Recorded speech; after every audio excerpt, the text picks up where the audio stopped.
এই নিন ম্যাডাম। তোমরা টাকা দিয়ে বাচ্চা কিনতে এসছো, ওর কি কোনো বাচ্চা হয়নি? না ম্যাডাম, আমার 7 বছরের একটা মেয়ে ছিল, মেলায় গিয়ে হারিয়ে গেছে। এই পম্পা, বাচ্চাটা নিয়ে আয় তো। এই তো ম্যাডাম। মা, কে তোর মা?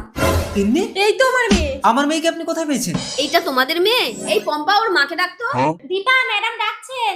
হ্যাঁ দিদি। ওদিকে। মইনা, দীপা তুমি? মইনা তুমি কি পাগল হয়ে গেছো? আমি তোমার দীপা। ওরা সবাই চক্রান্ত করে আমার মেয়েকে কিডন্যাপ করিয়েছে। তোকে আমার মতো দেখতে বলে তিন্নিকে আর আমাকে কিডন্যাপ করিয়ে আমার স্বামীর সাথে তুই সংসার করছিস।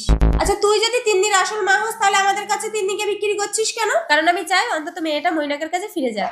ও, আমি তো পাগল হয়ে যাবো। আচ্ছা ম্যাডাম, আপনি বলুন তো এই দুজনের মধ্যে কি আসল দীপা? তুমি এক কাজ করো, তুমি আমাকে জড়িয়ে ধরো। যে আসল বউ হবে সে চুপচাপ দাঁড়িয়ে থাকবে, আর যে নকল বউ হবে সে চলে যাবে।